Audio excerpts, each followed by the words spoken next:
God, it's windy and rainy, overcast, miserable. It's only like the middle of the afternoon, but it looks like the apocalypse out there. Just a typical UK day, I guess. Hello, everyone. We are continuing along and gonna open up here in Valenwood, thankfully, which will have much nicer weather. So this is the land of the Wood Elves. All right, so all the elves we've been speaking to, specifically here, are wood elves, and we kind of got a sense in the last episode that they lived in trees and kind of wooden, nice, luscious, green locations, right? So, yeah, if we call Valenwood our home, then you would become a wood elf. And so I've just made a default character here, an assassin who would live here, and they tell us that thy race is one with the forest and its creatures, and thy strength flows from the Mother Earth itself. Thou art one with the world. Valenwood has to be, I mean, of all the provinces, the on-paper favourite of mine. Like, I really like the idea of Elsewhere as well. Obviously, we'll talk about that later when we actually go there. Morrowind happens, by the way, it eventually gets implemented to be my favourite in the end, I think. But Valenwood, I just love, like, really dense, rich foliage, rich places. I've always felt like Bethesda wanted to do a full game dedicated on Valenwood, but never really got round to it because the technology that we have at the moment would just drag anyone's rig to their knees to really try and do it justice. So, hey, anyway, there you go. And that's basically a little bit of the introductory story. We, of course, also have some story in the manual, so let's check that out. Here, by the way, in the character select, you can see, too, there's always a unique background. So we saw the mountain one with the Skyrim guy, and now here's the kind of wood elfy one. It's interesting because it looks like an autumnal forest back there, really, if you think about it, the crunchy leaves under his feet and so on. Just a little extra detail you might want to think about and look at. So here's the page on the Wood Elves. Wood Elves hail from the province of Valenwood. They are a people of the forests, matching their features to all that is found growing in the green woods of their homeland. Sorry, so are they meant to be green? Matching their features to all that is found growing in the green woods of their homelands. I guess they're saying they just look naturally, I suppose. They're known to be extremely agile and quick. They receive a third of their level as a bonus to hit and damage with any bow weapon. Right, so you know how we as a ranger are getting that with melee stuff? Well, the Wood Elves as a race, well, sorry, we as a Red Guard get that with our melee stuff. Well, Wood Elves are kind of the equivalent race if you wanted to use ranged stuff. So there you get the bow bonus instead. Since there's only 2 types of bows in the game, the long and the short, I don't know. I don't think it's really as good as what we're doing. Anyway, they're well suited towards any class, although their nimbleness serves them best in any art involving thievery. So that's the idea there. Going back in game, between the last 2 episodes, a lot of time has actually passed. And speaking of thievery, Jester's Day came and went, and I saw a little bit of that. The reason a lot of time has passed between the 2 episodes, if you remember last time we were in the cold of winter in this province, is because I was traveling around getting a new set of armor, which took ages. Like, not just ages in-game, but ages in real life as well. I was going to do every single upgrade of armor. I'll probably chill out with it now after this one, and we'll, like, upgrade again sometime toward the end and kind of call it there. Because it takes so long traveling, asking all the people, where's the thing, to get finally one piece of armor, and then travel, and then find the art. It's just crazy. Anyway, so it's been one nice perk is that half the year has now passed. Seriously, we're over halfway through year 2. You can see it's the first of what they're calling mid-year. So, what does that mean? It means it's summer. Because it was winter before, it's actually just past summer. And so now the grounds will look nice and snowy, and not snowy, sorry, and how you would expect them to look.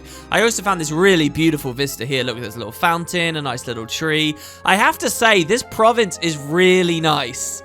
I visited so many cool places. One of these towns, I think it wasn't Emperor's Run. It might be Woodhearth, was just full of hedge mazes everywhere. So, like, one of the equipment stores I went into was, like, through a hedge maze. It was really, really nice. One of these towns I found had a river running through it, and you could actually jump over the river in the middle, or you could walk across a bridge. Another nice little highlight was something I mentioned way back when. I have this save file here called The Temptress. This is actually in this town. But there's a lady here in this town. I just knew I wouldn't be able to find her again. I suppose I could have marked her on the map. I decided to do a save file. But look, she is in some ripped, raggedy clothes. I have to say, if this was rendered any better, I'm pretty sure we'd be seeing some nippy right now, because that is almost coming off. And, well, she's what I mentioned before. She's a lady of the night. She says, not too many Red Guard boys just forget Le Slurver. Of course, we usually did more than just talk. Oh, I missed it. Oh, because I saved after I spoke to her. I asked her who she was, and she said, Hi, I'm Lil Swervo. What can I do for you, honey? Right? She said something like that. Basically, yeah, you get prostitutes around. And I haven't been able to show you some of these more unique NPCs. So anyway, she's in like this back alley here under this lamppost. There's this delinquent over here as well. But I think we've seen one of these guys with the knives. Who are you? Nosy, ain't ya? I'd watch out. Arenthia ain't as innocent as a city-state as it looks. Yeah, Aranthia is the city closest to the heart of the Empire. So it's a bit more built up than the places you find down south. But I've been all over the place. Been to the coast. I dipped back to Hammerfell a couple of times. But the result is this. If we have a look now. Tarlin can unequip this last Steel Pauldron of Strength. We have Elven Greaves, Elven Boots, Elven Cuirass, Pauldrons, and Gauntlets. We have a full set of Elven stuff now. Which, you'll see we're only at minus 12. Oh, no, and then the helm. Still, we're only at minus 12. I'm pretty sure one of the steel things we had before was like enchanted, wasn't it? And maybe it dropped us to that minus 13, that sweet minus 13. I'm not too sure. Anyway, for good measure, I also got an Elven Kite Shield. And you can see, basically what they've done is they recolor it each time, right? So that's an Elven Kite Shield. And we can equip the Elven... Oh, no, we already had. That's the two-handed axe. What did I want to use that was one-handed with this? I guess the Wakizashi. This isn't an Elven Wakizashi, but it's all right. So there you go. We've met with the Elves, and we got a full set of Elven armor. I really like that. I was really keen to do this with you guys, so there it is. I mean, we could do the Enchanted Longsword. I mean, this is definitely in it. Yeah, let's do that. Full elf setup. There you have it. And we're minus 16 there because of maybe the pommel, the guard, or whatever. So, yeah, there you have it. Not too shabby. And we actually have a couple of enchantments as well. This actually boosts our speed to be wearing it. And this boosts our speed to be wearing it. That's not because, you know, elves are meant to be fast. That's just a coincidence. These were the ones that I bought. So we'll actually run around a bit quicker. We'll turn a bit quicker. Might be kind of nice. And yeah, I decided to start here. The other job we have to do at this lovely idyllic Mages Guild is, which is kind of right down out in the corner of the town, is buy our potions. So the door to the Mages Guild opens with a puff of dust that sticks to the sweat on your sunburned face. The smells of sulphurous potions burning and ancient scrolls of mouldering parchment sting your nose. At least it's warm in here, you say to yourself. Listen, these little lore descriptions whenever I enter a guild makes the Mages Guild seem really alive. Maybe even more so than some of the other games. Seriously now. Anyone else getting that sense? Anyway, this is a cool layout. Very different. Oh, there he is. I say he. There should be multiple people. There's a book on the floor. Can I just pick that up? No, that would have been cool. All right, hello. And for what it's worth, I don't know what magic items he sells, so it might be interesting to look at. There's an amulet of personality, talk of agility, mark of pitfall. Ah, mark of pitfall. Now that's kind of interesting. I think I'll do that. Let's get the mark of pitfall. I'm not going to pay 4,000 gold for it though. Are you insane? Sorry, 5,000 gold is what he was offering, right? All right, there you go. I'll bump that off. Did I just mess that up? Did I try to go lower than that? Whatever. We'll do that, and now we just want to buy potions. What we're going to do is we're going to a spidery haunted place. If you missed the last episode, we're full of spiders. So we're going to be going for like 15 of these bad boys, which is another 2,000 gold. You can see that really there's a big tax on the game, really, with your consumables. Will you go as low as that? Don't waste my time, child. All right, fine. Just two grand? All right, fine. And then what I'll do as well, someone's paying like really close attention to the numbers here, and they're gonna have a fit. I'll stock up another 10 of those, just 500 gold. The Archmage will murder you for your soft heart. I didn't even haggle with you. And then fire resist. So in the previous dungeon, we saw some wraiths, right? Well, wraiths will be back in this one as well. 750 gold, fine. Wraiths will be back in this one, this new one coming up, and they do cast fire at you. That was that massive hit we took before, so it's not necessarily that I expect to go swimming in too much lava, but I do want to stock up on those. So there you have it, and yeah, it's just a lovely little town. I just kind of want to wander around and give you guys a sense of it. This one is not as elven as some of the other ones can get, though, and I'm sure we'll get to see those. For now, though, this is it. Tarlin gets to go on his adventure to save the people of the Valenwood, I suppose, at Selene's Web. So let's travel in and see what we got. Well, we seem to have loaded in staring at a wall. So this is Selene's Web. Obviously, when it's the mini dungeon before the main dungeon, you don't get that fancy little thing at the start. It's not too nuts of a dungeon. It's actually got a really cool layout in as much as there's a big grand opening entrance hall that I can't wait for you guys to see. And I'm actually going to use a little bit of pass wall on this one, I think. So the dank, moldy corridor leads into Selene's web. The smell of something hangs on the air. It's not triggered back. Probably the stank of damp leads in the air. Maybe dank is a good word for it as well. The end of this corridor, basically, we just want to go south for a bit, and then you're going to see you come into quite a large corridor. A lot of these little doors here are just small rooms, probably full of spiders. No spider in this one. No spider in this one. Alright, that's not what I expected at all. Some kind of flag here, some barrels, that's not a big deal. I don't think I really want to mess around in, like, tunnels and stuff just yet. Not really. But here, so behind this door here, for example. Oh, hello. I don't really want to be 3 hitting spiders. I want to be 2 hitting them, really, if I can help it. Get that different kind of room there, different sort of walls. Anyway, if we come down here, you should see. All right, we open up into like a wide hall, right?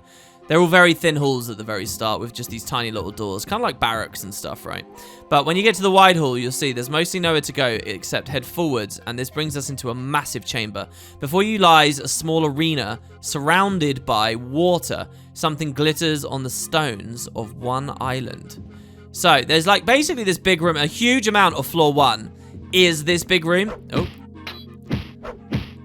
Got a spider to take out here. Another one over here. I think Arena could have done with having more varieties of spiders, possibly. Just so that they could shake it up a bit more since they're using them so much. I mean, there were a lot of spiders in the last dungeon. They used spiders as sort of that, one of those early game sort of scary mobs. And well, then what else? You know, not too much. Oh man, we missed the jump, really? So, yeah, on the arena islands in the middle.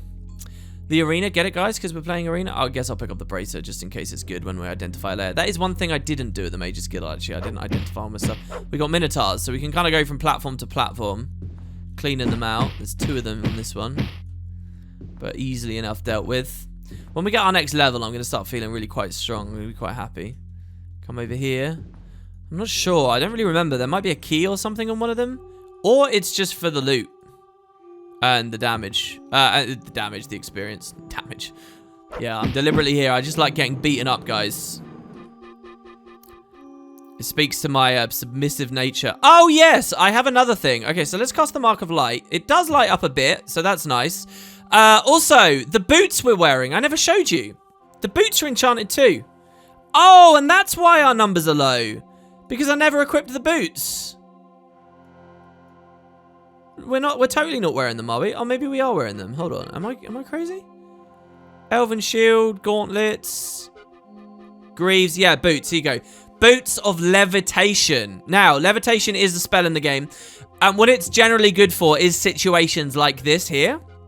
Where, you know, you might not be able to make that jump. Obviously, if we're an acrobat or whatever, we get more speed, we could make the jump, but we're probably not going to be able to make that. So what we can do is levitate, right? So under the use menu here, you'll see because I'm wearing the boots, I can cast the spell. And now I'm levitating. You'll see I'm floating. So it won't be infinite. It will run out eventually. Levitation is kind of a smooth way of going through dungeons. You know last time in the Labyrinthian where we were kind of getting stuck in walls a little bit? Looks like a spider's managed to respawn there somehow. That won't really happen so much when you're floating everywhere. It's a lot more comfortable to just float around. And so, again, it's kind of like a speedrunning thing. If you can handle the view bobbing, and again, I think there's a graphic to turn it off, then just using this and comboing this with, say, invisibility lets you kind of glide like a ghost through the goddamn game. And for that reason, I think it's quite a novel idea. So you'll see that there is actually a wall, just a road on the other side here. Basically, you see here, this doorway down here, there's like a long road you just come down. It's the same kind of double door, and it's going to bring us up here on the other side. And that's what I'm going to pass wall through, just to get back to that double door on the other side of that chamber, okay? So I'm pretty much going to line my pass wall cast up. And by the way, I never refreshed my pass wall bow, so it could be running out, like, into this door here. If this works even, this might not. They might say no. We'll see. So let's equip the bow. All right, so we break that one. There you go. And before I fight into spiders, let me just verify. Yeah, this seems good to me. So let's just re-equip our stuff now. See, now doing two-handed kind of makes the inventory management even more annoying again, because you have to kind of, you know, Click through the 2. There you go, like so. And now we're all good. Instead of just swapping straight into one thing or another. We can take that spider out. We haven't been diseased or anything. Or, you know, immobilized, I should say, paralyzed. And so, yeah, you see this big wide room? Basically, it just goes around. So we're going to pass wall through there. And then, what we're going to do is... Hold on. My memory's going to fail me. Was it in this door? No, this is the dead end. And we spawn a spider behind us. Which I should be happy about, because we just get to kill it for free damage. But realistically... It's going to take so many kills of little spiders for that to matter. There you go. That's our levitation running out there. And so you could use that to maybe find a hidden room at the end of like a lava lake or something at some point, sometimes. But what I will say is that quite often they'll make you like swim under tunnels and stuff. And you obviously can't really do that while you're levitating. So I just want to get my bearings. Maybe we go south again. All right, no, I think going down this south door wasn't... Oh, God. Going down the south door wasn't a good idea. I think we want to go through here as well again. Yeah, which, again, we could have passwalled, or there's just a door here. Here you go. This is the big-ass corridor I was looking for. So, yeah, with this big-ass corridor, we want to go north up the corridor, and then left and down here. Oddly, this small passage bears marks of heavy use. And we kind of go back to a sort of a thin corridor like we started the floor. And the way down should be down here, if I'm remembering rightly. I don't know where exactly. Okay, all right. So here's a wraith. Maybe he does look different to the creature we fought in the Labyrinthine. So resist fire. Get that up. We'll break him down.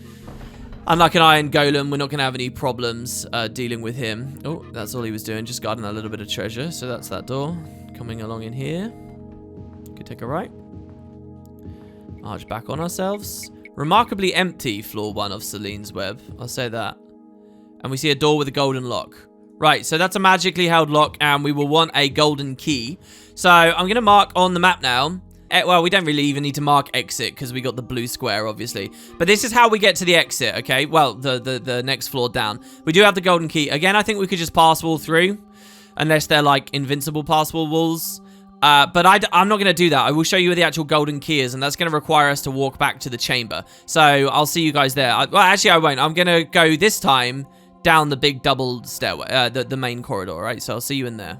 Okay, pretty significant cut here. Now, here was my plan with this dungeon. We were going to come into the arena room, cut through. I was going to show you the exit door, and then the key, I have a note for myself that I wrote a long time ago, okay, saying that it was in an island to the southeast, all right?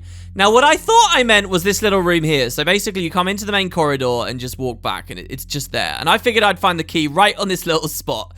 Turns out it wasn't there. So then I went on an adventure checking all these rooms in the southeast with like little cubby holes and stuff everywhere I could, thinking there'd be a key there maybe. Maybe when my old note saying island, I meant it was like on one of those raised platforms. And still, I don't see it. So then I've just traveled back to the arena and checked the southeast island there, and it's not there. So I don't actually know where this key is. I really don't. So I've got one more idea. I know that there's one more big room here.